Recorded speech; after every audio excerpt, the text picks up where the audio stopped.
E meu bisavô, ele ficava vendo sair a primeira estrela no céu. Essas coisas, tudo que a senhora fala, que não pode, que faz mal, e a gente não sabe por quê. De onde vem isso? Pelava o pescoço da galinha e cortava e botava para pingar dentro daquele buraco ali na areia.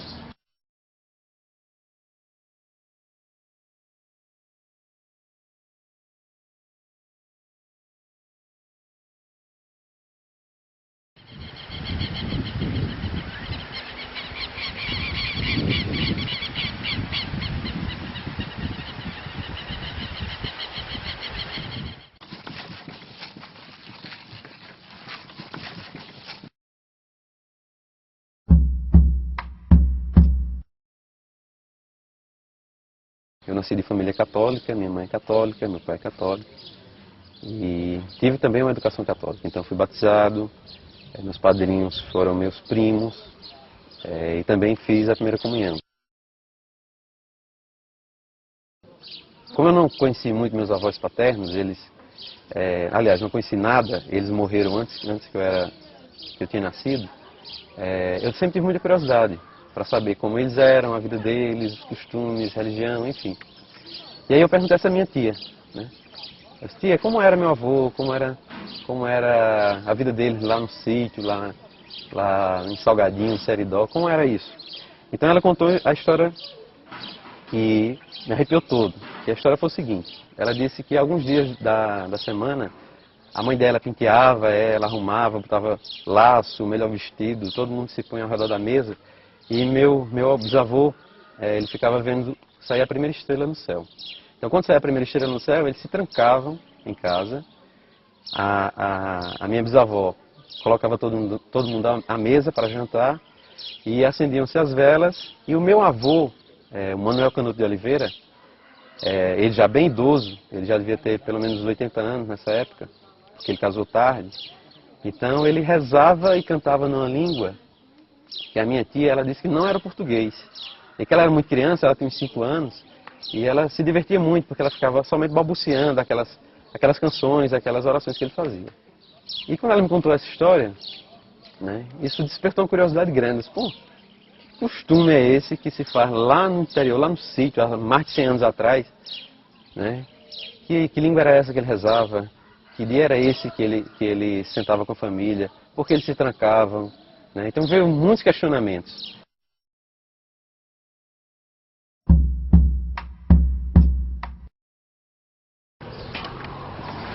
Oi, tudo bem? Como vão? Vamos entrar. Seu João tá aí? Tá, sim, ele está aqui. Pode entrar. Nós aqui fomos a primeira família marrana aqui. E acredito que no Brasil todo, porque ninguém falava nem marrano. Que ano foi isso? Ninguém sabia o que era nem marrano. Isso foi em 1972, mais ou menos. Imaginávamos que aqueles que tinham sido, mesmo aqueles que tinham sido colocados na Câmara de Gás, fossem protestantes, fossem luteranos. O que nós sabíamos de judaísmo era descendência. Gente que era descendente, mas não que houvesse um povo judeu organizado atual. Isso nós não sabíamos.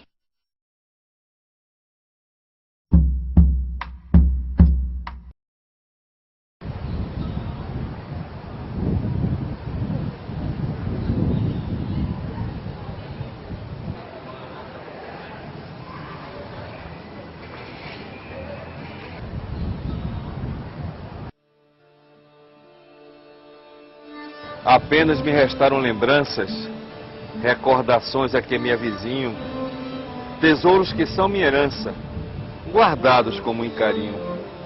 Pungente lavagem dos mortos, mortalhas de linho branco, pedras deixadas nos túmulos, à beira de meu caminho. Os salmos de proteção à vida e a reza da primeira lua nova para sarar minhas feridas. E ao entardecer da sexta-feira, as luminosas velas de sábado me trazem a alegria primeira. Eles viviam aqui no Brasil, no sertão, aqui em São Paulo, em Minas Gerais, em Rio de Janeiro, nos engenhos, nas cidades, nas vilas do ouro.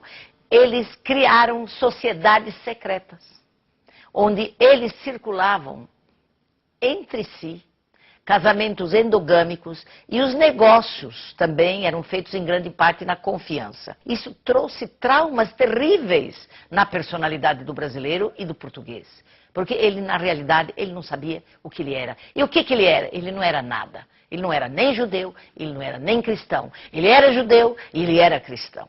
Então, esse conflito é um dos aspectos mais interessantes dos estudos sobre a história desse capítulo da história do Brasil. Agora, depois, durante os 300 anos que a Inquisição funcionou, essas sociedades subterrâneas existiram. No momento que a Inquisição foi abolida, nós não sabemos mais o que aconteceu.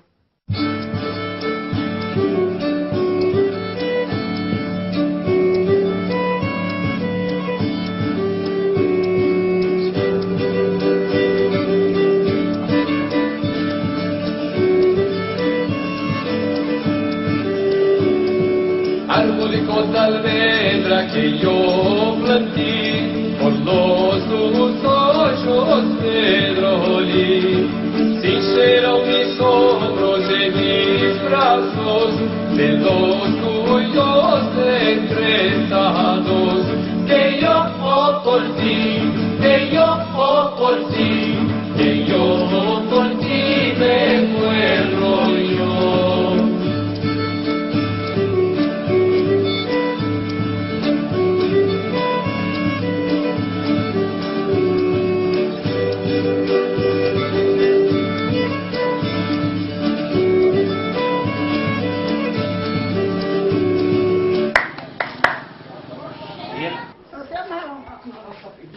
Mesmo assim, a Josinete também tirou muita coisa.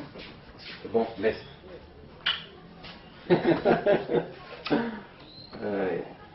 Essa aqui é a casa da minha bisavó, onde ela viveu os últimos anos da vida dela. Ela nasceu no sítio, na cidade de Pedra Lavrada, que faz divisa com outros municípios aqui próximos. E viveu muito tempo no sítio, né? Teve os filhos lá e acho que ela, mais ou menos uns 50, 60 anos, ela veio morar atrás, ela veio morar aqui. Essa aqui é Minervina, a avó da minha mãe. E aqui, se aproximar mais, dá pra ver direitinho.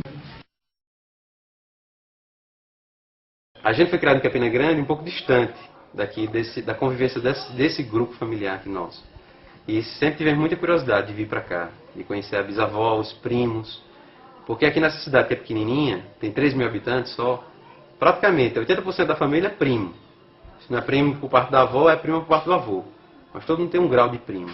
E não interessa se é primo de segundo, terceiro, quarto, quinto ou sexto grau. Todo mundo é primo, é uma grande família. E todo mundo é responsável por todo mundo.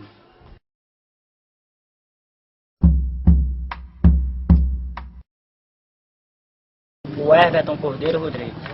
Joel Cordeiro Rodrigues Santos. Nelda Cordeiro Costa. Maria da Luz Cordeiro de Brito. Selma Cordeiro Gonçalves. Da minha família matrilinear veio toda daqui, né? Então eu vim para cá pesquisar na igreja os documentos que eram da minha avó, da minha bisavó. E porque todo mundo dizia que nós éramos a família era de Pedra Lavrada. E uma coisa curiosa que eu descobri é que no documento dela estava lá, Minervina, filha de fulano Cordeiro, natural dos Porcos de Seridó. Então, o que é esse Porcos de Seridó? Né? Aí eu vim descobrir que Porcos é um sítio, porque os primeiros cordeiros daqui há 150, 200 anos atrás, eles não nasciam na cidade, eles nasciam no sítio.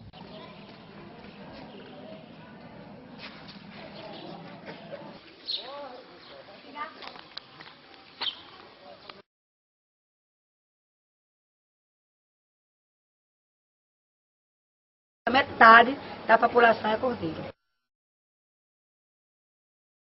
Essa foto aí dos cordeiros? Tem meus bisavós. Será que a gente podia gravar essa foto? Um dos primeiros cordeiros. Esses aqui eles são primos da minha bisavó. Dona Mocinha, como é que a senhora tá? Tudo bom? Tudo bem. Essa aqui é Dona Mocinha, é cordeiro. Essa aqui é Prima da minha bisavó. Qual a idade dela? Sua idade? 94. 94. A senhora lembra da foto? Lembra em que ano foi tirada essa foto? Em 50. Em 50. Mulher de um lado e homem do outro, era, né? E a senhora tá onde, dona Mocinha? Aqui. É a senhora aqui. Na sua família, Cordeiro, tem muito primo que casa com primo? Tem um primo casado com prima. Até hoje? É assim? Eu pelo menos, ele é primo. São primos de primeiro grau? É, né? Primo legítimo. Tem tio que casa com sobrinha também, esses Cordeiros? Tem, porque tia Rita era sua irmã, né? Então, e o marido de tia Rita era filho dela. Era filho dela. Eu sabia que tinha um sobrinho com era a mãe da Santa Já tem meu irmão que é casado com a prima. Meu avô foi casado com uma sobrinha legítima. Legítima nem. E a senhora? Ele só teve um filho. E a senhora? Primo segundo. Casou com o primo segundo? Foi. Filho de Antônio Cordeiro Filho, filho de Antônio Cordeiro de Souza.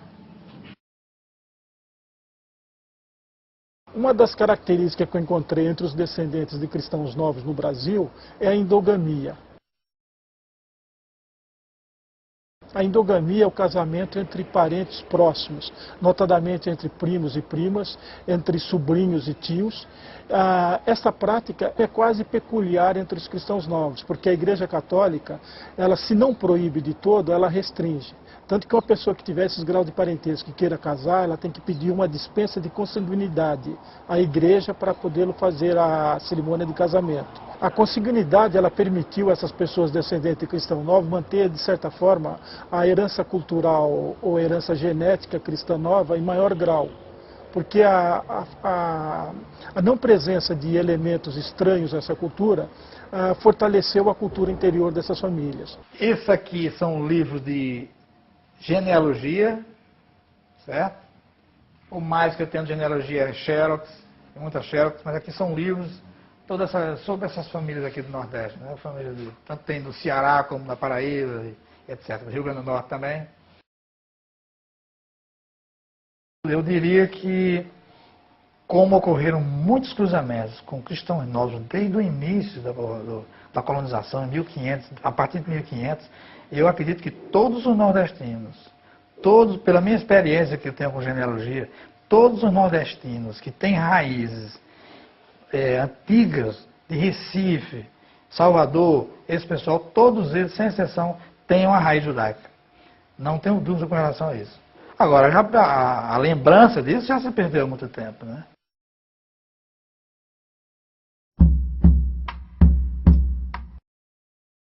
Mostrar minha camisa? Para virar as costas.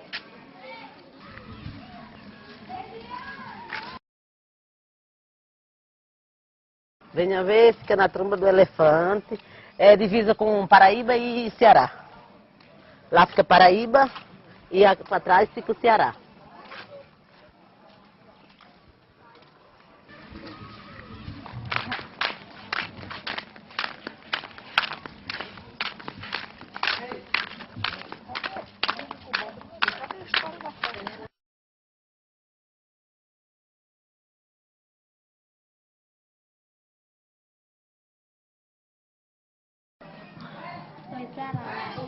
Todos nasceram aqui em Penhaver?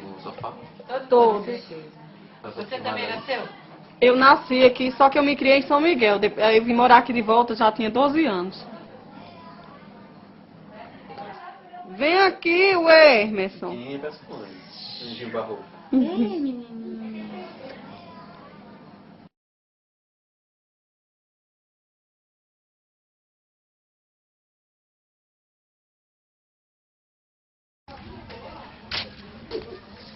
Quem que mora aqui, dona Pequena? Quem mora aqui, além da senhora, né? Além de mim? Meu marido, meus filhos, meus netos também. Meus filhos moram tudo aqui ao redor. Ao redor? Aquela casa lá, a última de lá é de Miguelina. Aqui é de uma filha.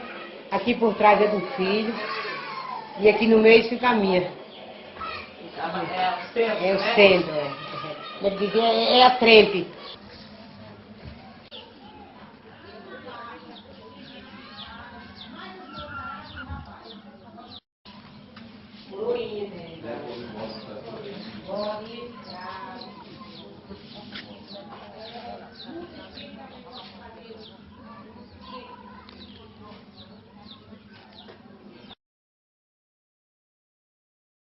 Minha família é família Bernardo, aqui no Venha Ver.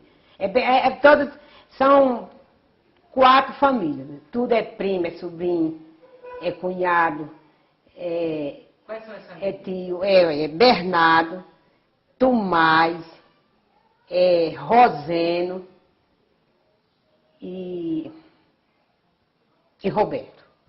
Roberto, são 4 famílias. Há muito tempo que é assim? Essa família já é muito conhecida aqui dentro. É muito velha essa família. Já dos velhos, dos troncos velhos, dos bisavôs, dos tataravôs. É muito velha essa família aqui. Dos Tomás, Bernardo, Rosene e Roberto. Tudo são uma família só. Os pais são irmãos, sabe como é? Antônio Tomás, irmã de João Tomás. Chico Roberto, irmã de João Tomás. Zé Rosena, irmã de Antônio Tomás. Não, Rodrigo não. Rodrigo é lá da Paraíba. Não tem família com o Rodrigo, não. Que conversa, menina? É ela que é família do Rodrigo, nós não. Nossas famílias são essa.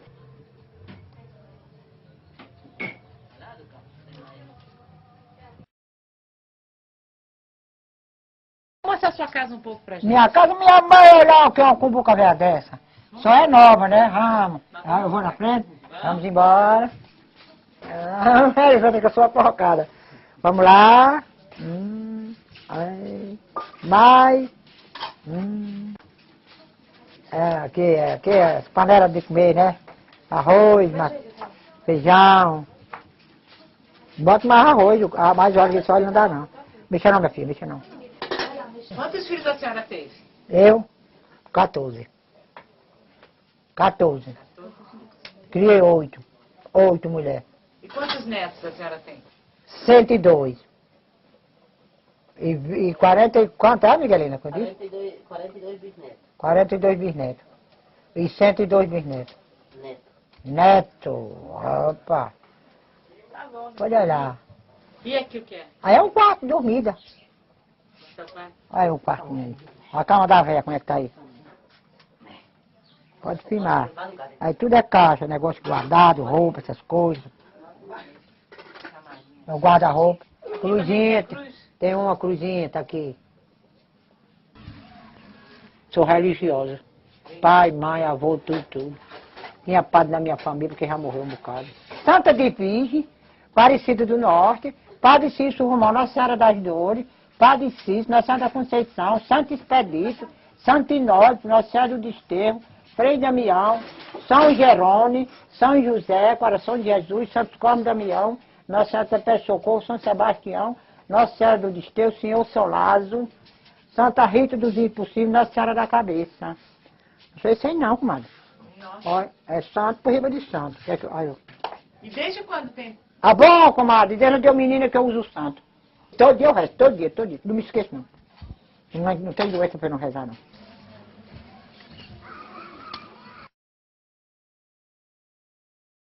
Tanto existem famílias que têm consciência, e muitos até retornaram ao judaísmo, depois que souberam, ou os pais e os avós lhes contaram que eles tinham origens judaicas, e tem outras que não sabem absolutamente nada, mas seguem certos costumes religiosamente. Eu conheço casos incríveis de famílias aqui que seguem costumes tipicamente judaicos e que elas não sabem por quê. Ô anjo, por que estás esperando por uma diferença que está se rezando? Da clara aberto, se você sai fora, monta este anjo que vai para a glória. Os mais idosos preferem se enterrar na terra limpa. O que é enterrar na terra limpa? Eu acho que até é uma coisa deles não se enterrar em caixão, se enterra lá na terra limpa. Ah, é direto na terra? Direto na terra, tira do caixão, põe na terra. E primeiro não tinha caixão, no tempo deu nascida pra cá, não tinha caixão, dentro do meu pai, dos meus avós, não tinha caixão. Mas agora tem caixão. Agora tem caixão. Tem, mas eu não quero me enterrar em caixão, eu quero me enterrar no chão. Por quê? Porque eu não quero, mulher. A terra é quem come nós. Terra limpa, tem aqui, ali, essas duas cruzes aqui que são meu avô e meu tio. Naquela dali também é meu tio. Aqui está minha avó, minha tia, que foi a que criou minha mãe. Ela é tia e avó de criação, que nós chamamos. E aqui está enterrado o meu primo, que eu falei que no dia que ele faleceu, que eu fui beber água do pote, disseram que não era para eu beber porque a alma ia tomar banho. Como uma pessoa, tem muita gente que tira água dos potes, joga no mato e enche os potes de novo. Porque é discursivo da morte daquela criatura, daquele defunto, fica no pote. Quando o meu marido morreu, eu fiz. Aí se ainda está vivo, e eu morro primeiro daquele que eu acho que é eu mesmo. E o que a senhora fez então? Joguei no mato a água, pronto. Aí enchi o pote de novo. O povo encheu, eu não. E quando a senhora volta do cemitério, depois que como teve o... Quer voltar ao cemitério? Chega, toma, lava os pés, lava as mãos se pegar em terra por lá, lava o rosto, querendo trocar a roupa, troca, e não querendo, ninguém pega no defunto. Pronto. Todos que morrem aqui se enterram com mortalha. Aqui é mortalha mesmo, né? Aqui todo mundo é de mortalha? É. Todo mundo, todo mundo. Todo mundo é de mortalha aqui. E é homem, é mulher, tudo. A não ser que vem algumas já preparadas dos hospitais, né? Aí já enterra aquela roupa que vem lá. Então fala um pouco pra gente como é que é o que é a mortalha, como é que se faz uma mortalha? É a senhora que corta a mortalha? Não, eu não corto. Eu nunca cortei uma mortalha, nunca cortei. O povo corta e eu costuro. Já costurei umas 3 mortalhas. Costuro na minha máquina mesmo. Como é que é? Aqueles pontão grandes. A máquina tem os pontos miúdos e o ponto graúdo, né? Aí a última, eu baixo aquele negocinho que tem de puxar a linha. A última é bem graudão. Aí fica o ponto bem graúdo. Aí eu já passo bem graudão, sabe? É quase mesmo que nem está costurando na mão. Só que é um ponto mais graúdo. Porque o povo fala que faz mal costurar. É da antiguidade mesmo de se faz mal costurar dando nó. Voltando o ponto, sabe? Amarrando. Tem que ser direto. Cortava as unhas à noite do defunto e dava o banho. Aí para poder vestir a mortalha e botar ajeitar no caixão. Do meu filhinho que morreu, eu dei banho e amortalhei. A gente botava até fazia de papelão, uma coroazinha na cabeça também, com a cruzinha. Ele era pequeno também? 7 meses quando ele morreu. A mortalha tem que ter 7 braços. Fica muito folgada. Banha o corpo do morto, veste a mortalha, põe no caixão para enterrar. Entende? E o luto demora muito. Né? Você presenciou bem isso? Né? Presenciei e fiz, e pratiquei. Porque quem preparou tudo na morte de meu pai fui eu. Eu tive que banhar o corpo de meu pai, preparei sua mortalha, vesti, fiz tudo. Quantos anos você tinha? Meu pai morreu, era muito jovem, tinha antes de, mas fechando 20 anos.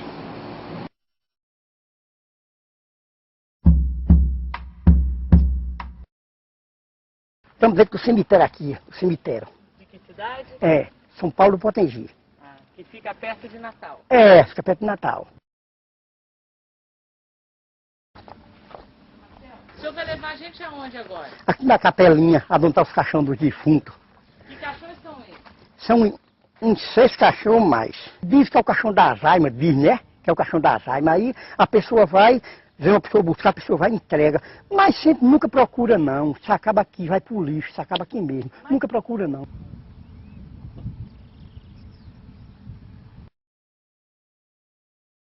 Quando uma pessoa quer ser enterrada em terra limpa, então pede um caixão das almas. Pede, o caixão das almas. Pede. O caixão Pois é. das almas leva o corpo até onde a terra... É, até a cova, aí de lá nós tira e traz pra cá de novo. O caixão abre E volta pra trás de novo, pra capela de novo. e o corpo fica na terra? Fica na terra. Caixão das almas.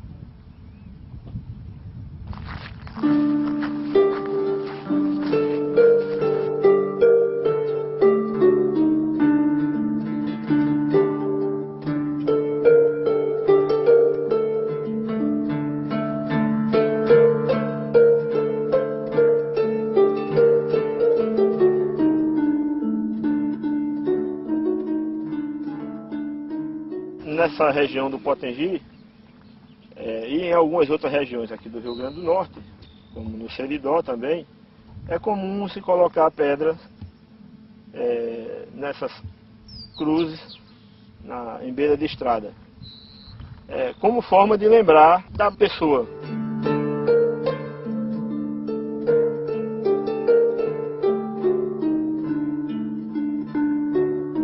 No judaísmo também há uma tradição de se colocar pedra sobre o túmulo para lembrar da pessoa que se foi. Com certeza, alguns colocam essas pedras, talvez com consciência, e outros até de forma inconsciente, mas o que importa é que está sendo preservado, na verdade, uma tradição dos nossos ancestrais e que não é um costume católico.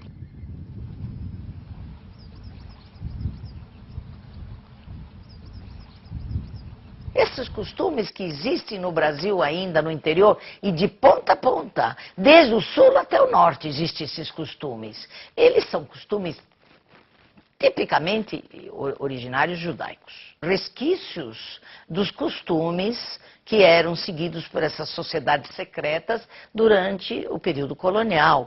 Ou a mortalha, que eles, quando alguém morria, eles enterravam em terra virgem, e em covas profundas, envolvidos numa mortalha, quer dizer, numa roupa que não tinha sido usada, nova, cortavam as unhas dos cadáveres, lavavam, tudo à moda judaica. E eles abatiam as aves também à moda judaica. Isso nós encontramos ainda no Nordeste. Pessoas que abatem as aves somente cortando o cutelo para a ave não sofrer, que é um costume judaico.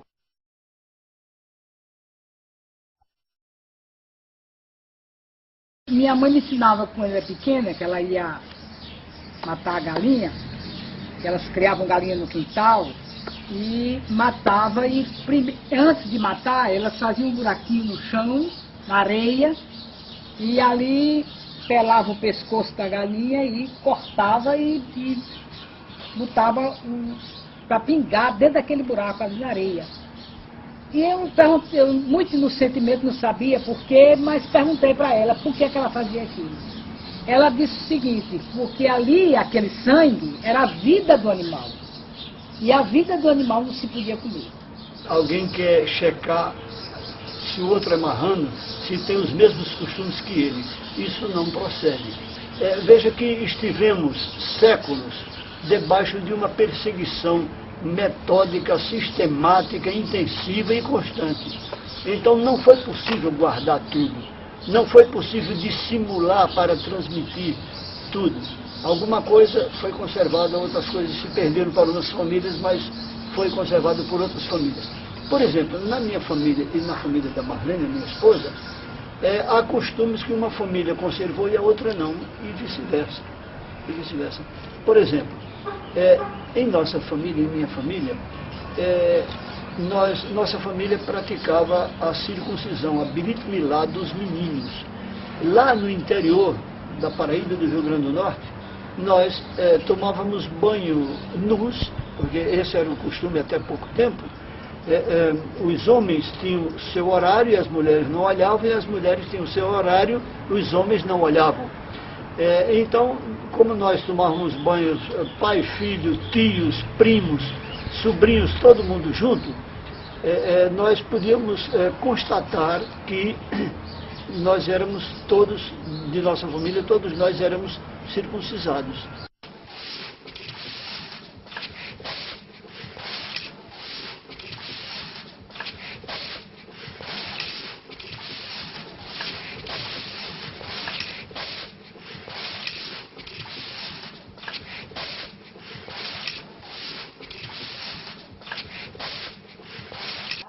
Pronto?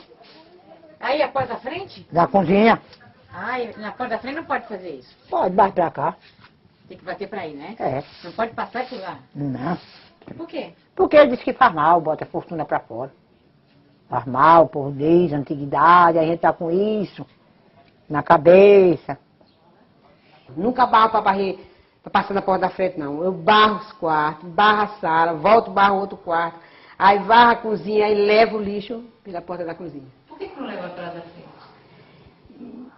É porque o povo tem uma cisma, né? É já na antiguidade, não barrer o cisma para a porta da frente, porque diz que carrega fortuna. Os comerciantes mesmo fazem isso. Não barra o comércio para jogar lixo fora. Tem que juntar no cantinho, apanhar com a pá, que diz que carrega fortuna. Isso acho que seja mais ilusão do povo antigo, né? Há uma hipótese de explicação para a varreção da casa no Nordeste que tem uma maneira peculiar entre algumas famílias. Alguns explicadores, alguns etnologistas, eles acreditam que essa explicação esteja numa reminiscência antiga de judaísmo dessas pessoas. Como se na porta da casa do judeu sempre tem uma mezuzá, e você tem que ter um certo respeito com essa peça, então você não pode atravessar com lixo ali, então essas pessoas varrem no sentido contrário. Isso seria o respeito à peça. Como já não há mezuzá, isso é apenas um resquício, um survival, se diria em antropologia, desse antigo costume. Porque aqui eu já preparo com mel, eu boto a vela e boto o mel.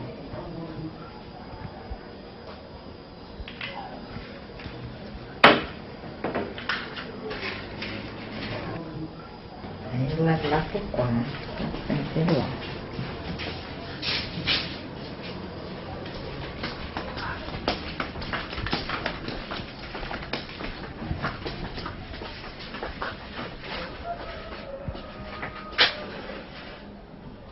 Minha mãe, ela não fazia, nem tinha o menor conhecimento, ela nunca nem viu um judeu na vida dela. Né? Nem eu também tinha visto até então, não conhecia pessoalmente. Então, todos os costumes a gente vai associando a cabala, a tradições místicas mesmo, a coisas quase sincréticas, ocultas, sabe? Que é muito escondido. Ela tanto nem passa. Quando eu pergunto, minha mãe, por que a senhora bota mel? Ah, porque minha avó fazia, sabe? Ela sempre explica, tem uma explicação convincente e confortável, mas você sempre percebe um mistério, sabe? Uma coisa que... sabe, quase uma coisa familiar. E também é passada aquela coisa, é o costume nosso. Não é do vizinho, né, para que o vizinho conheça. É o costume que é feito dentro de casa, né, para os seus.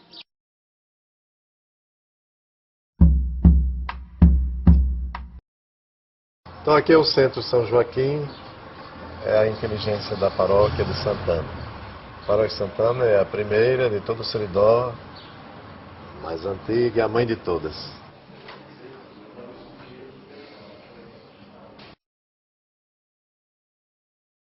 O oratório, então, o oratório dessas peças antigas e históricas me fala mais alto, porque em todas as casas havia um oratório que não é judeu, mas aquelas horas de oração, então lembra, né? Aquelas horas de oração. Queria que você explicasse um pouco mais isso. Sim. Como as horas de oração? Por exemplo, no clarear do dia, sempre a família estava rezando, a família estava pelo menos o chefe de família rezava meio-dia, rezava de noite, sabe? Aquelas horas de oração. Bom, então havia muito a prática do cristianismo católico, mas muito ligada àquelas bases. Tá onde, oratório? Não foi que o pai, professor? Não foi que o pai foi embora? Quer que eu mostrar aqui?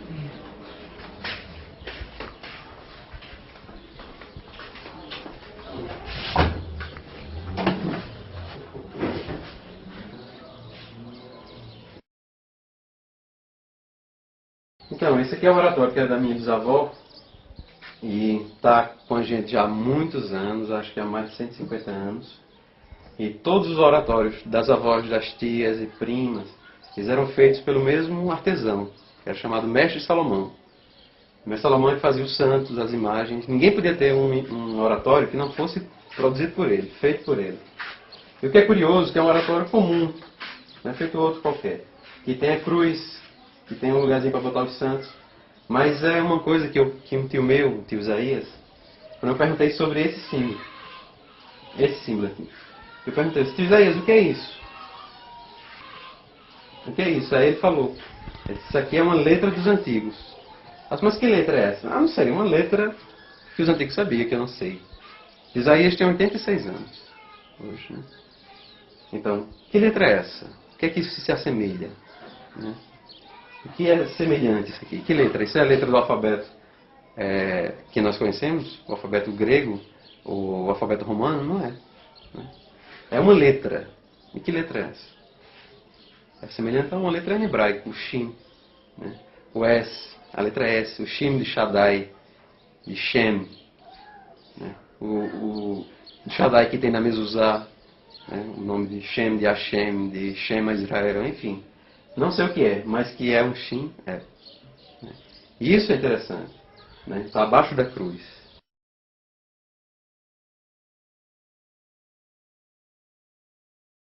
Essas famílias, que são famílias do interior,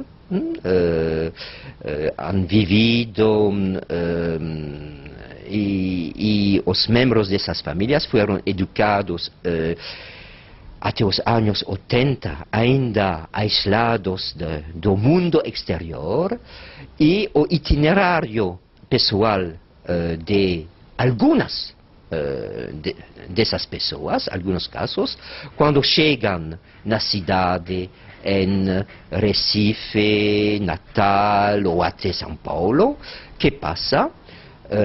Descobrem que esses costumes familiares que essas pessoas consideravam como cristãos, descobrem que não comer porco, acender uma vela na sexta-feira para os anjos, não se fala do Shabat, mas esses costumes não são recomendadas por a igreja e não podem explicar-se de outra maneira que por uma origem judaica.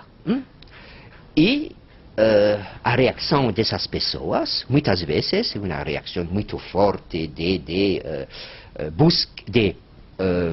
procura das suas raízes, da sua origem.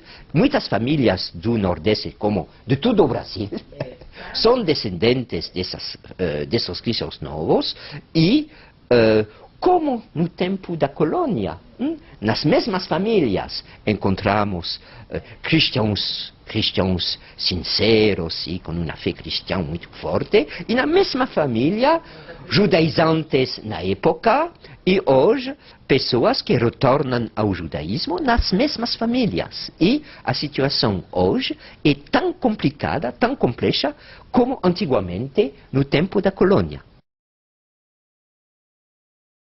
Nunca ouvi da parte do senhor cardeal, filho do Seridó, Dom Eugênio de Araújo Salles, que é cardeal do Rio de Janeiro até ontem, da parte dos senhores bispos, os bispos que já passaram por mim, e o povo cristão e religioso e autoridades religiosas, nunca houve a menor crítica a esse meu acreditar e esse meu desejo de que a cultura judaica seja expandida e que nós tenhamos a prova por A e B que descendemos de Abraão. Nunca. Ou esse título que dão por aí, o padre judeu, nunca. Inclusive, está aqui no cabeçalho do meu bloco.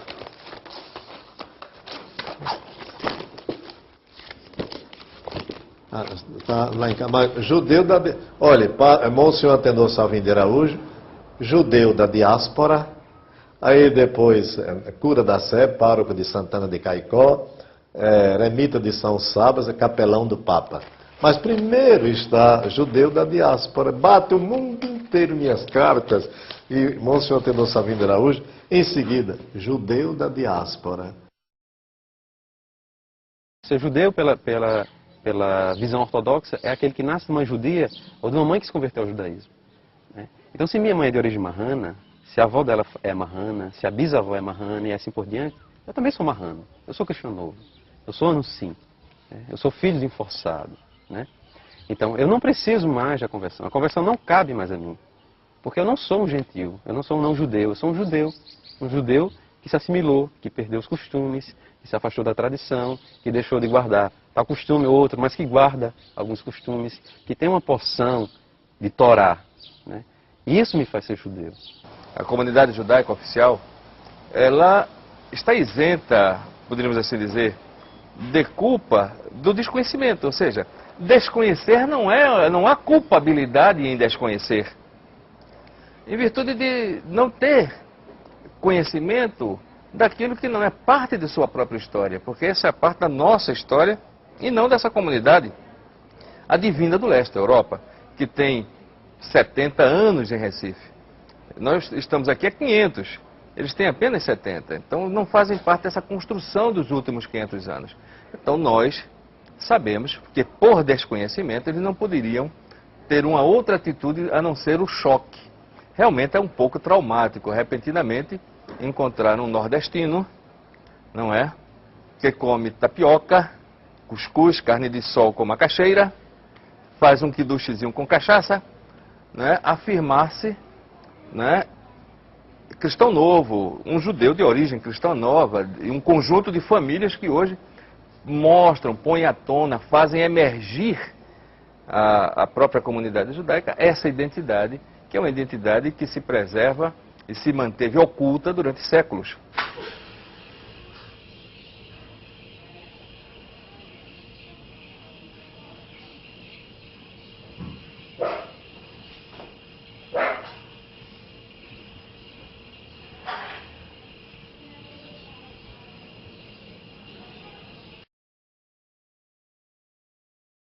Baruch Adonai Eloheinu melech haolam, asher קידשנו בנותיו ורצון להדליק נר של שבת. שבת שלום.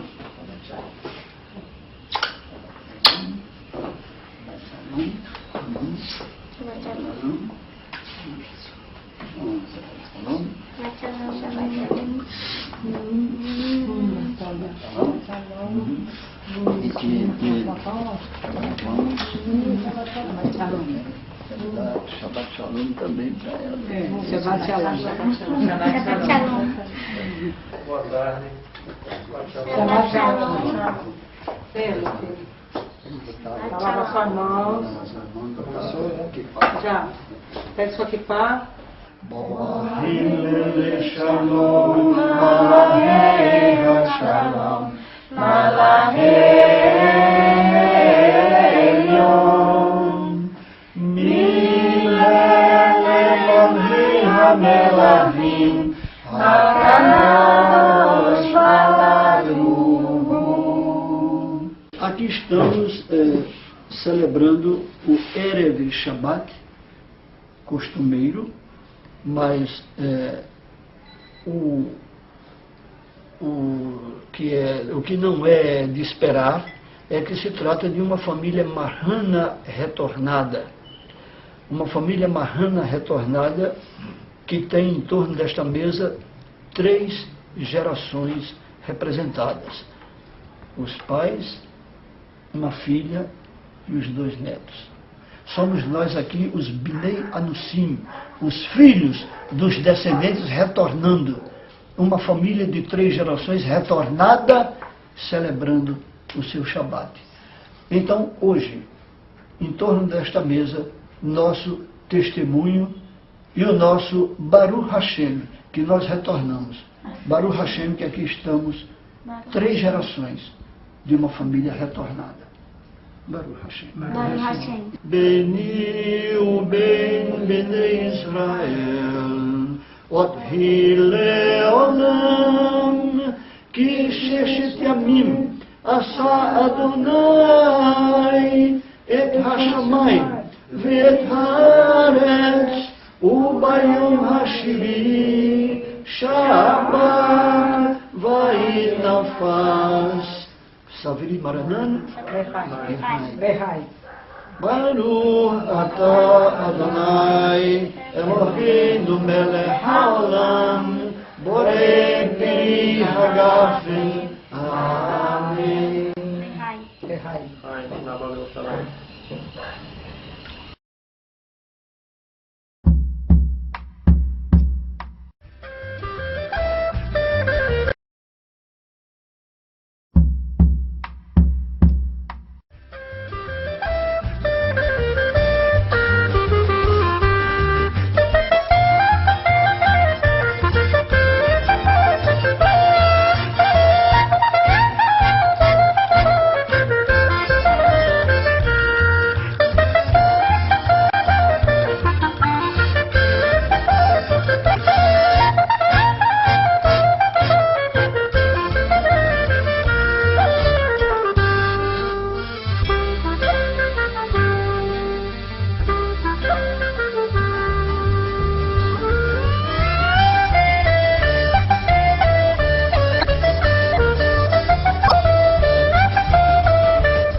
para São Paulo justamente para isso, para falar com os rabinos ortodoxos, que são sérios e bem vistos aqui fora, como você fazer a coisa, como retornar para o judaísmo pela lei judaica do modo mais correto possível, para que não haja dúvida de que nós somos judeus efetivamente, e para que no futuro a nossa comunidade de judeus de origem de Anusim não tenha problema no futuro, para que nossos filhos não tenham problema, na verdade, a buscar orientação de como efetivar a situação diante do Rabinato de Israel, do Estado de Israel, da religiosidade judaica, da comunidade judaica do Brasil.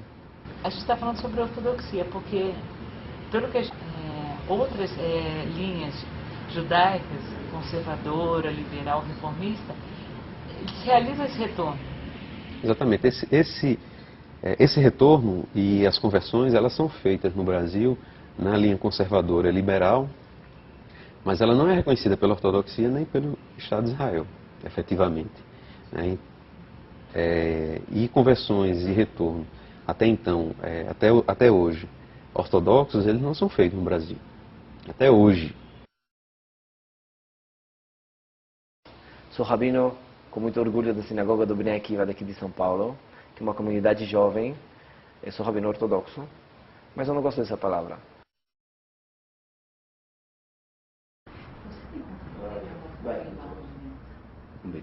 Pode ser.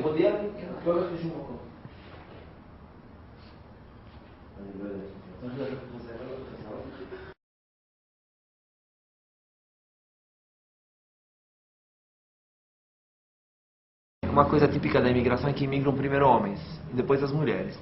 Então, migrando os homens procurando mulheres, pegaram mulheres locais. Isso deu muito problema. Nos anos 20 chegou para cá, não para cá, para a Argentina, um rabino chamado David Sutton, Raham David Sutton. E ele viu que a situação era muito relação a matrimônio misto, etc, etc. Então ele achou por bem de fechar essa porta, porque ele conta lá. Ele diz essa história, ele diz, eu vi, o que vocês fizeram? Não, eu peguei ela, coloquei ela num banho, sei lá, eu dei para ela um banho, ela é judia agora, acabou. Olha que isso não se faz dessa forma, isso é uma coisa muito ingênua fazer uma coisa dessa, isso destrói o judaísmo. Então ele achou por bem fechar essa porta, e ele decretou que na Argentina, ou na cidade de Buenos Aires, não se fariam mais conversões da comunidade dele. Como ele, antes de imigrar ele passou uns anos em Israel, ele tinha um contato com os grandes rabinos de Israel. E eles apoiaram a decisão dele. Como aqui em São Paulo tem uma grande comunidade Halabi, Síria, eles adotaram essa decisão dos irmãos deles lá da Argentina, e depois também foi para o México. E já deu um tipo de moda assim, que não se converte. Dizer que é proibido, não sei se é para dizer. Não é óbvio que seja proibido, mas que ninguém faz, ninguém faz. Eu não vou fazer também. Nem se nem colocar minha cabeça embaixo da guilhotina, eu não faço. De jeito nenhum. A conversão é um processo que ele é aberto para qualquer pessoa que não nasceu judia, ou ao menos que não tem uma mãe judia, que quer se juntar ao povo judeu. Principalmente, essa pessoa ela tem que demonstrar uma vontade bem clara que ela vai viver uma vida judaica. Isso é conversão. O que quer dizer retorno? Retorno quer dizer que essa pessoa ela é potencialmente um judeu. Só que perdeu o povo judeu, assim, perdeu o contato direto com o povo judeu por causa de perseguição, por causa de etc. Mas guardou uma certa identidade judaica. E ele consegue provar que ele é de ascendência judaica, que os avós, etc. Seja pelo nome, pelo lugar de nascimento, pela tradição de casa, pela cidade, etc. E nesse caso o processo é muito simples, porque esta pessoa ela é um judeu, só que tem que comparecer antes de um tribunal dizer esse fato que ela é judia. E nesse caso é só uma coisa formal.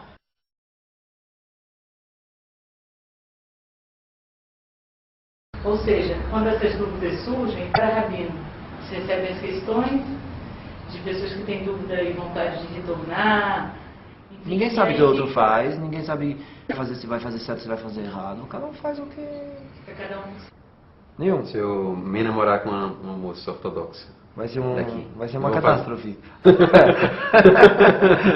Você está numa situação dessa muito complicada, entendeu?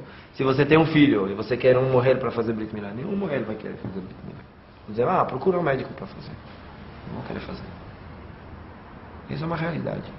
Isso é de fato assim. Porque você é considerado não judeu. Porque você casa de fazer entre judeu e judia. Sei lá, entendeu? Esse é o problema da identidade, eu acho muito chato isso. Por isso que é muito importante esse reconhecimento oficial de um tribunal, que você de fato é judeu com todos os direitos e os deveres. Será que os marranos conseguem voltar realmente como um grupo? Não tenho certeza. Hoje em dia, eu acho que não consegue congregar. Eu acho que não consegue congregar. Pelo menos vão congregar entre si. Mesmo entre si, digo. Mesmo entre si eu acho que é difícil. Porque a tela social, a base social de uma convivência comunitária, ela não existe. Também isso tem bases históricas também. Por quê? Porque o judeu marrano, ele está acostumado a ver uma vida judaica secreta. Uma vida judaica que ela se faz em família. Os líderes são as mulheres. Assim era no Portugal, mas não sei como é no Brasil. Acho que é parecido. Isso não se presta a essas mudanças, a essa modernização. Então, não sei se esse sonho de comunidade marrana moderna, assim, ortodoxa, cumpridora, etc., no lugar de nascimento, se isso vai se realizar. Mas que tem que tentar, tem que tentar. Esse é o caminho mais fácil de conseguir alguma coisa. Senão, cada um por si só. Ótimo. Vai.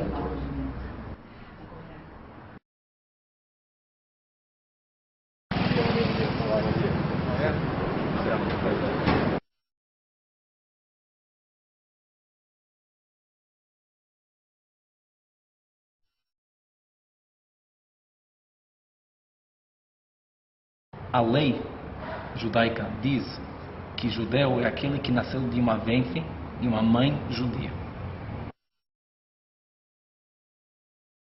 A única prova que a gente tem que a herança é matrilinear é porque todos os costumes que a gente tem, que é a parte cultural, é transferida de mãe para filho, de mãe para avó, e tem sido assim, pelo menos na minha família, há 300 anos, em outras famílias, que a minha família aceita casamento, porque a família é muito endogâmica, Uma pergunta, só aceita. uma pergunta.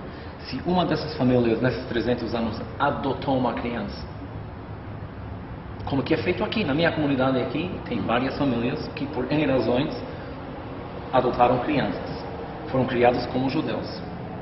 O halakha não considera eles judeus ou judias se eles não vão fazer um processo de conversão. A gente quer um retorno, a gente não quer conversão. Eu falo por mim e falo pelas pessoas que eu conheço. E retorno como era feito. Nós somos descendentes, oralmente e pelos documentos, nossos sobrenomes são portugueses. É uma prova histórica que nós somos de Portugal. Então, os judeus portugueses, a gente quer essa herança, a gente quer voltar para esse judaísmo. Ok. Né? Ou seja, o contato primário e o mais importante é com um órgão de Israel ou dos Estados Unidos. Eu acho que Israel seria melhor, que eles vão formalizar esse processo. E é muito importante, Luciano, você dos dois lados, não deixar que o nome desse processo complica isso. E no final do dia você não precisa de uma aprovação de quem você é. Você sabe quem você é. Mas a questão é não se você é judeu ou não é judeu. Você não me perguntou isso. Você me perguntou como ser aceito na comunidade mundial ortodoxa. Eu entendo alguém que vai usar uma outra linguagem porque não está usando o coração, está simplesmente pegando a lente da halakha. A tua mãe é judia, sim ou não? Você não tem certeza? Então, conversão de dúvida. Que seja assim. Eu acho que isso não pode. Eu acho que parte do objetivo teu é para tentar passar por cima desta palavra, importantíssimo para vocês, não minimizando isso, e para vocês não se ofenderem de uma palavra que talvez vai ser insensível emocionalmente, mas vai ser uma maneira, não tem na lei. Infelizmente, os Anosim é uma história triste. Então, quando Deus deu a Torá, Ele não escreveu uma lei especial para os Anosim. Então, a gente aplica retorno ou conversão. Chama de retorno, deixa que um outro chama de uma conversão de dúvida. No final do dia, é o mesmo processo. O retorno, no final do dia, é alguém que quer praticar o judaísmo. Então, no final do dia, é a mesma coisa.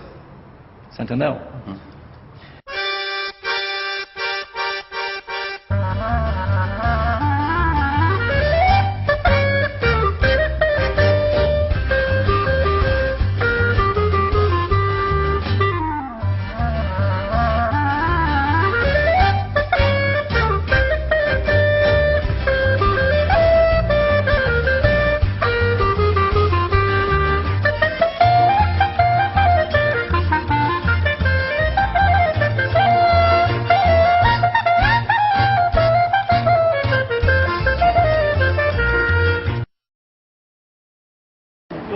eu sou religioso do meu jeito. Você entende? Entendo, você tem a sua religiosidade. Eu sigo o que o Maimônides fez. O que ele está lá, o que ele marcou lá. Todos aqueles princípios que ele marcou lá, eu acredito naquilo. Porque para mim não é uma religião externa. O judaísmo eu não precisei. Quando você converte, é que você tinha uma crença anterior e você substitui por outra. Eu não tive crença anterior. Eu toda a vida cria aqui naquilo. Eu acreditava que tinha um Deus único, que esse Deus era imaterial, que vinha uma Machia. Eu acreditava tudo isso. Agora só faltava dar o nome dessa crença judaísmo. Você pode chamar de hugenótico, eu acreditava naquilo. Por coincidência, é exatamente o que o Maimônides acreditava. Isso me basta. Para mim é ótimo.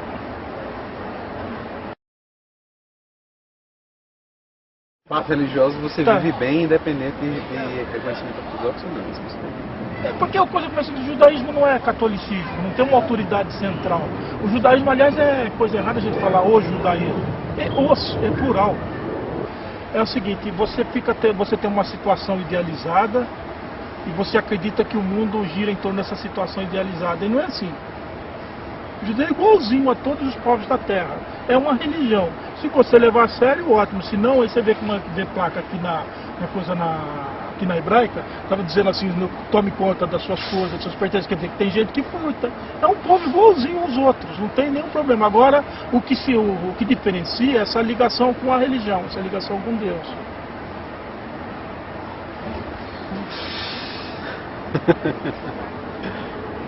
Tá ficando mais confuso, Luciano? É, um outro ponto de vista. Um outro ponto de vista. Mais um. Mais um. É porque, olha, essa semana tem entrevistados rabinos. Um sempre diz uma coisa, outro diz outra. São todos rabinos ortodoxos. O Daniel Tuito, que é do Bnei Akiva. O Abraham Sajak, que é filho do... Tá, esse tem informação, acho que de Beit Rabat. Isso. E vou encontrar o outro, que é Sami Pinto. Tá, esse é um agora mais um vendo a sua opinião, e a minha opinião está se formando a partir disso também. Então, eu acho que você vai formar a convicção através da conversa com as pessoas. Isso. Você começar a conversar, não só com rabinos, mas conversando com gente comum mesmo. Aí que você vai formar a sua convicção, como é que essas pessoas têm o dia a dia, o que é que elas fazem. Aí que você tem a sua convicção. E aí você vai pegar o seu caminho. Bom, então, agora a gente vai se encontrar com a professora Anita Novinsky, que é a maior autoridade em Inquisição aqui no Brasil e uma grande incentivadora desse retorno também. E a primeira pessoa no Brasil que começou a estudar a história dos cristãos novos. É uma pessoa importante e a gente vai conhecê-la agora. Pela primeira vez.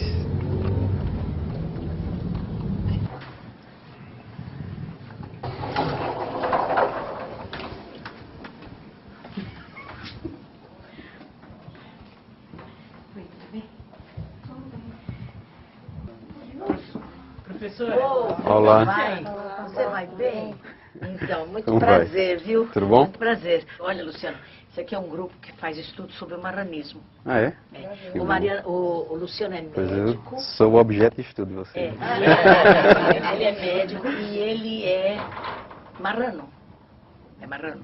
Ex-marrano. O que você diz? Ex-marrano? Ex-marrano. Mas você agora conta pra nós um pouco da sua... Ah, não vai filmar eu desse jeito assim. Que é isso? Deixa eu me arrumar um pouco. Então, o Luciano vai contar pra gente um pouco. Nós estudamos o marranismo, né? E você vai... Agora temos um exemplo na praxis. Vivo. Uma coisa legal que acho que os estudiosos têm que pegar é o vocabulário. Se você for estudar, você tem que estudar o vocabulário das famílias marranas. Por exemplo, eles dizem assim, que eu acho que o vocabulário você descobre muita coisa. Por exemplo, ele diz assim, existe uma diferença entre religião e a prática religiosa que ele tem em casa. Então, a prática religiosa ele chama a lei, a minha lei. E quando ele fala de religião, ele não, religião é coisa para padre, é coisa para igreja. Então, ele diferencia. Lei é a sua lei, é a lei da família, é a lei do costume familiar. Olha. Vão muito pouco à igreja, muito pouco, vai uma vez por ano. Mas sua mãe é batizada? Minha mãe é batizada, eu fui batizado na igreja. Você também foi batizado? Fui batizado, quem não foi? Qual o marrano que não foi? É, né? É. Que Então, interessante. mas, porque o que é ser marrano? Ser marrano é justamente ser isso, é ser Batizado. judeu por dentro Judeu por dentro. e católico por fora. Né? Né? É uma proforma. Você vai na igreja para mostrar àquela sociedade onde você vive que você é católico. Para cumprimento do mundo. Somente. É o que o conversa Mas em casa é diferente. Né? Para se inserir socialmente, né, Luciano? Então, a gente, assim, existe, se você ver, a gente tem 500 anos de conversão forçada, mais de 500, né? Pouco mais de 500. Então, o judaísmo, ele consciente, ele passou até o século XVIII. Até o século XVIII era bem consciente. Só na última visitação da Inquisição lá na Paraíba, os grandes centros eram quem? Minas, Bahia, Rio de Janeiro, né? Pernambuco. A Paraíba era ninguém lá na história. Mas na segunda visitação, o maior número de pessoas denunciadas foi na Paraíba. Então como é que num estadozinho desse tamanho, que tem uma população pequena, tem mais gente denunciada do que em Minas, que todo mundo estava indo atrás do ouro, atrás do ouro. Então por que a Paraíba tem essa característica? Porque lá tem muito questão novo, muito marrano.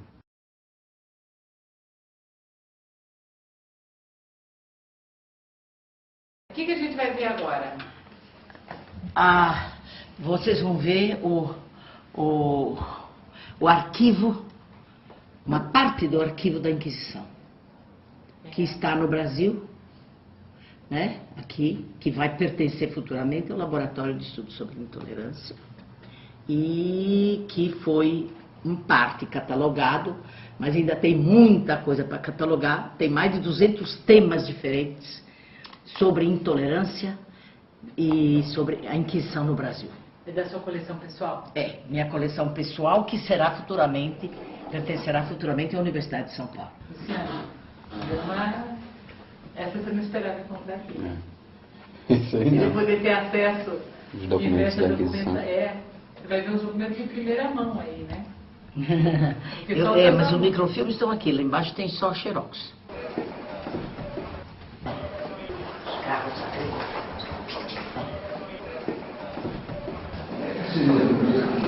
Eu acendei. Eles vão pintando aqui agora. Isso. Olha. Aqui.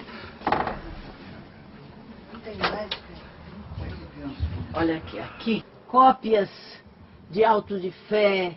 Depois aqui também, documentos sobre Paraíba, São Paulo, Bahia, Pernambuco, Minas Gerais, Alagoas. O Brasil inteiro está aqui. Aqui tem 500 anos de memória de documentos. Cada caixa dessa tem documentos originais que eu vou mostrar para vocês. Por exemplo, vamos pegar uma caixa qualquer, né? Que é processo... vamos pegar o processo da Paraíba, que ele é da Paraíba, né? Isso são processos. Olha. Onde vieram esses processos? Eu microfilmei eles todos na Torre do Tombo. Todos, então, todos esses são da Torre do Tombo. Tá vendo? Essa aqui, ó, tá vendo? Olha aqui. Aqui, não sei quantos microfilmes tem, se tem 1000 imagens, não sei quantas. É a vida da Branca de Figueroa, que com 72 anos foi presa na Paraíba. Foi levada para Portugal e foi condenada, né? Porque a Inquisição não absolvia jamais. Esses aqui, por exemplo, caixa 29. Aqui, por exemplo, tem Felipa da Fonseca, Mariana Pacheca Bezerra, importante família Bezerra da Paraíba do Nordeste, Guiomar Nunes Bezerra, Diogo Nunes Tomás, com 82 anos ele foi preso na Paraíba e levado para Portugal. Então aqui você tem vários. Aqui você tem uma vida só, porque esse processo era muito grande. Aqueles são menores. A maior parte das prisões da Paraíba foram no século XVIII. Mas a Inquisição atuou em determinados momentos mais num lugar do que no outro, dependendo do desenvolvimento econômico da região. Se dava mais dinheiro... A Paraíba nem economicamente não era. Era importante por causa do açúcar, era o melhor açúcar do Brasil. Era o melhor açúcar, mas tinha o menor número de pessoas. E é porque lá teve muita denúncia também, né?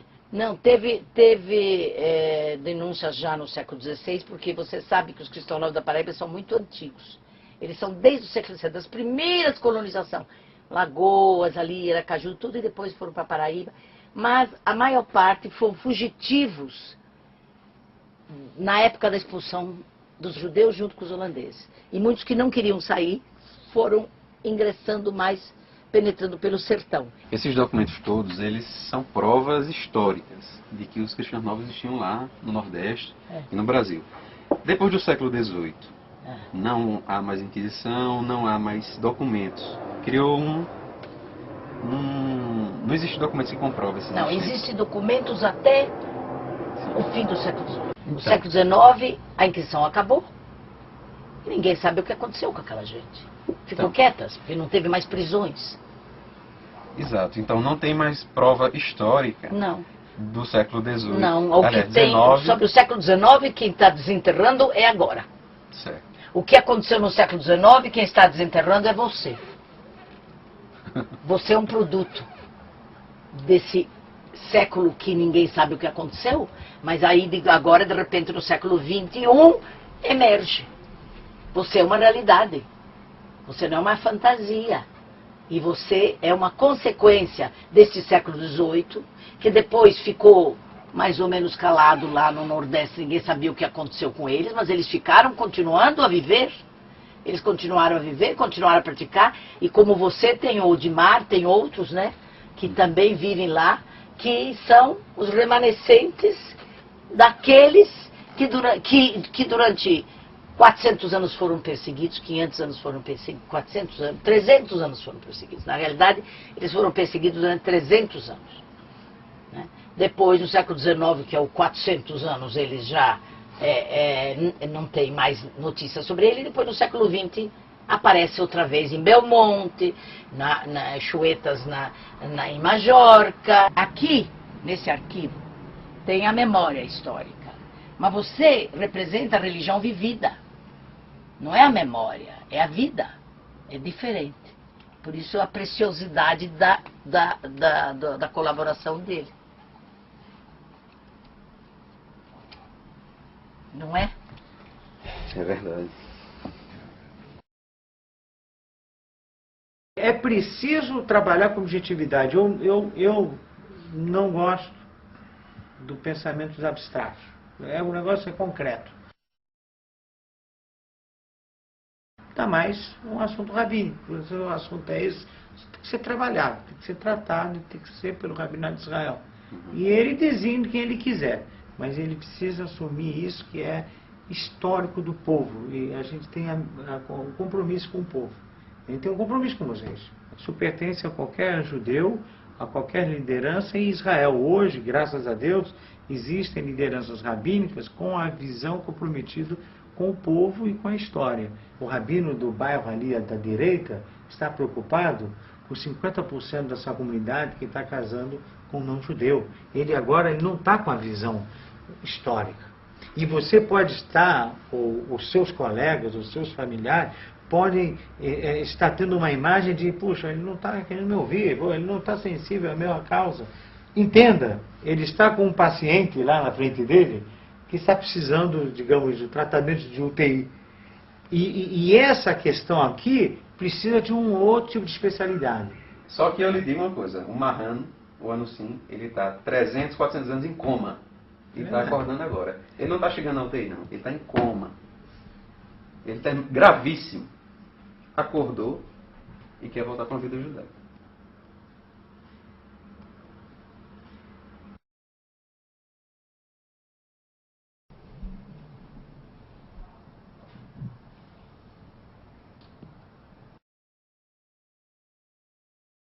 Es cierto de que en el pasado existió una resistencia de parte de Israel, no por mala voluntad, sino, como expliqué al principio, por falta de conocimiento. El tema de los Anusim no era un tema conocido en Israel. Y es sorprendente, es un milagro que hoy en día, 500 años después, el tema comienza nuevamente a tener más y más interés. Sobre todo cuando los rabinos en Israel ven que hay personas serias, con buena voluntad, que vienen a Israel y se presentan como Anusim, esa es la mejor presentación y eso inmediatamente permite una relación personal.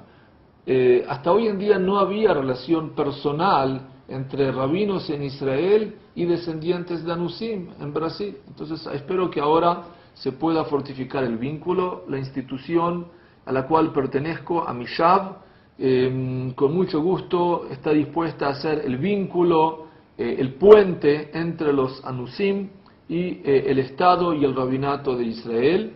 Y es muy difícil asumir compromiso en este primer momento, pero la voluntad de ayudar y de acompañar sin duda existe en Amishav y en el Estado de Israel.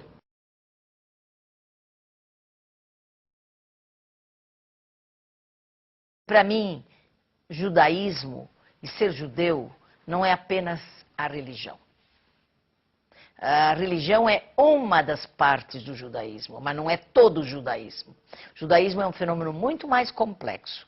E eu acho que esse sentir é um estado de alma, é sentir-se. E se existem raízes, se existem reminiscências, se existe sentimento que liga e que vincula esses brasileiros hoje com o seu passado, eles têm todo o direito de serem considerados por nós judeus como judeus, se eles optarem por isso. Se eles optarem por isso. Tem um ditado judaico que diz assim, eu não sei exatamente como é, mas é uma corda que é partida e você dá um nó, ela é duplamente forte onde foi partida. Então, se você é um Anusim, teve uma ruptura do judaísmo, não total, e hoje dá um nó, hoje você retorna para o judaísmo, é duplamente. Então, uma fé que você tinha pequena, hoje é uma fé 1000 vezes maior.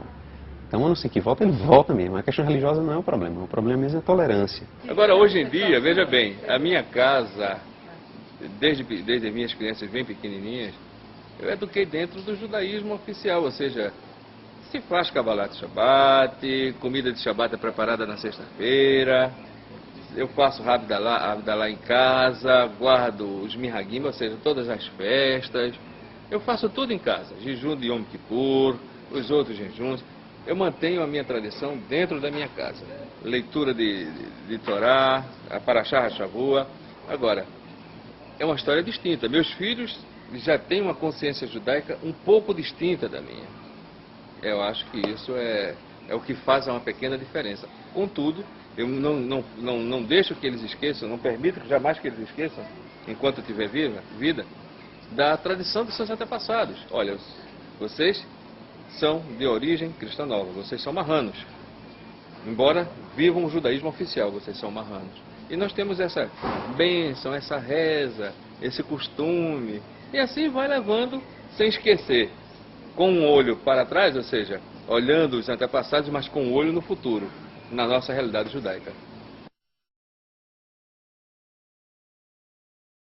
Essa pergunta me recorda a conclusão do filme de Frederic Brenner sobre os marranos de Belmonte. Frederic Brenner pergunta a Dona Emília o que ela pensa da evolução do grupo marrano de Belmonte com agora uma sinagoga oficial e o retorno então ao judaísmo normativo. Então Dona Emília responde: bem, essa religião da sinagoga, toda essa maneira nova de praticar, isso acho que é muito bom para meus filhos. Mas para mim não é o que meus pais me ensinaram.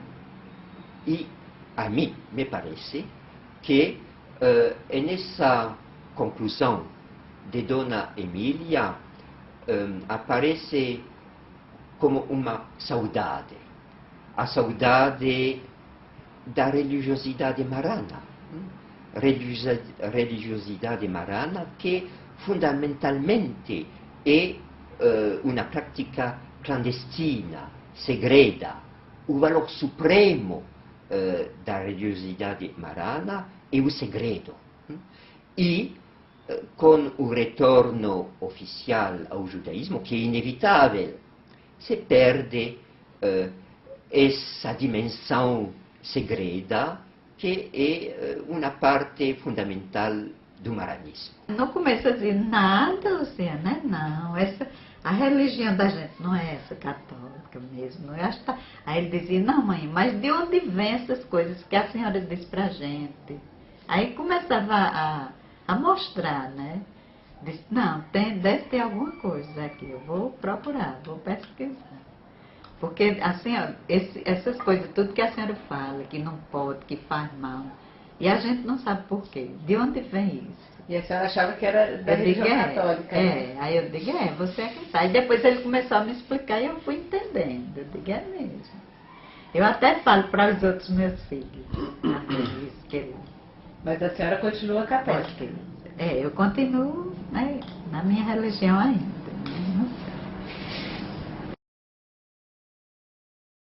Eu acho que o judaísmo ele tem um dever com os marranos. Eu, pessoalmente, aprendi muito com os marranos, não como historiador. Aprendi muito como rabino. Eu tive muitas aulas de fé judaica com os marranos de Belmonte, falando sério. Porque a fé deles é fantástica. Eles têm uma convicção assim, daquele jeito de antigamente. Antes que o judaísmo se politizou, antes que o judaísmo se decepcionou de si mesmo, antes que ele entrou na crise que ele está hoje em dia. Aquele judaísmo simples, sabe? Eu e Deus, ponto final. E o judaísmo também na imagem deles era uma coisa só, que hoje em dia é difícil vender essa imagem, porque a gente está tendo uma desestruturação do judaísmo, mesmo dentro da ortodoxia tem vários grupos que brigam entre eles, não sei o que, não sei o que. Tem muita coisa maravilhosa, mas tem muita coisa que preocupa mesmo, que são tendências preocupantes, mesmo em Israel. E nosso é um dever, como religiosamente a gente acha, que na época da Geulah, na época do fim, assim, quando vai chegar o Mashiach, os judeus perdidos vão se reunir. E a gente acredita, rabinos como eu acreditam, que isso faz parte dessa reunião do povo judeu. Que os judeus dispersos, os judeus que sacrificaram sua vida, se escondendo, fazendo de conta que não eram, que se eram, que não sei o que, todos esses judeus perdidos pelos 4 cantos do mundo, o profeta diz que eles vão voltar. E a gente acredita que eles estão voltando. E você é um deles, eu acredito. Mas tem que fazer as coisas certas. E tem que ter ajuda aí, se Deus quiser, vai dar certo. Eu acredito, porque sou uma pessoa religiosa. Eu também acredito. Mas é complicadíssimo, muito complicado.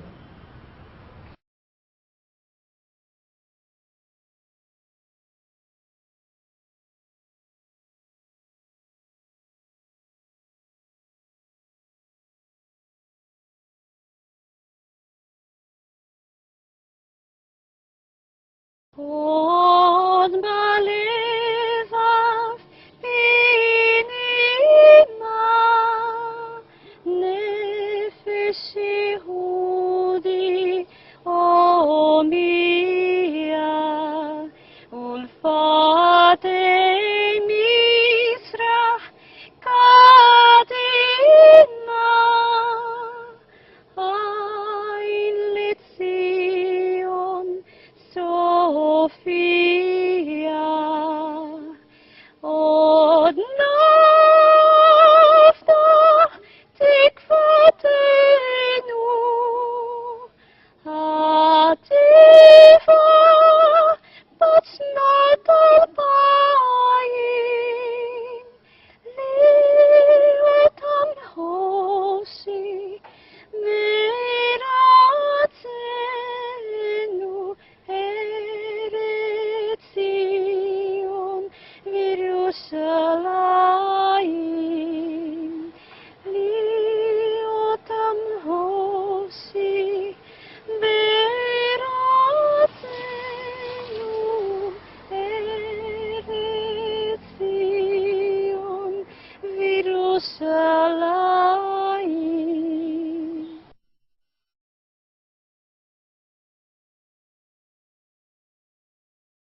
por ti, que yo